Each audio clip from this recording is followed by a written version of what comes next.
तो हेलो दोस्तों, नमस्ते, प्रणाम। स्वागत है हमारे जीपी म्यूजिक ऑफिशियल चैनल में आप सभी दोस्तों का। आप सब कैसे हैं? आशा करती हूँ आप सब बहुत अच्छे होंगे। मैं एक देवी माता का बहुत अच्छा गीत लेकर आई हूँ और आशा करती हूँ आप सबको बहुत अच्छा लगेगा। आइए सुनते हैं। लागल विंध्याचल में मेला, देखे के पिया मनवा करेला। लागल विंध्याचल में मेला, देखे के पिया मनवा करेला। मनवा करेला हो मनवा करेला, मनवा करेला हो मनवा करेला। लागल विंध्याचल में मेला, लागल विंध्याचल में मेला, देखे के पिया मनवा करेला। लागल विंध्याचल में मेला, देखे के पिया मनवा करेला। मैया के माथे मुकुट भला सोहै, मैया के माथे मुकुट भला सोहै, मुकुट भला सोहै। मैया के माथे मुकुट भला सोहै, और सिंदूरा सोहेला, देखे के पिया मनवा करेला।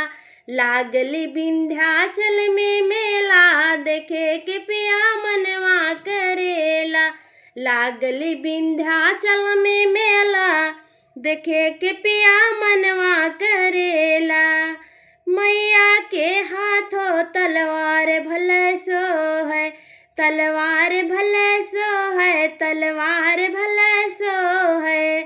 मैया के हाथों तलवार भले सोहै, और मेहंदी सोहेला, देखे के पिया मनवा करेला।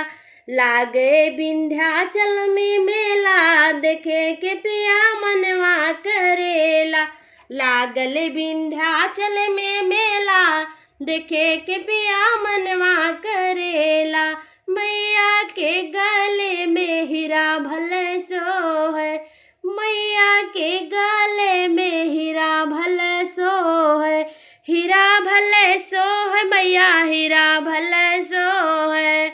कमर करे धनिया सोहेला, कमर करे धनिया सोहेला, देखे के पिया मनवा करेला। लागल विंध्याचल में मेला, देखे के पिया मनवा करेला।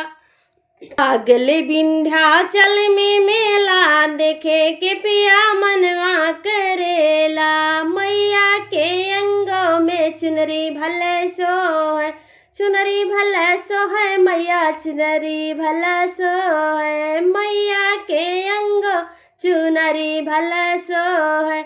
पाँव पैजनिया सोहेला, पाँव पैजनिया सोहेला, देखे के पिया मनवा करेला।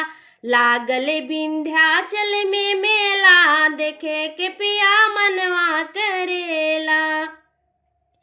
मैया के द्वारे पे भीड़ लगले बा, मैया के द्वारे पे भीड़ लगले बा।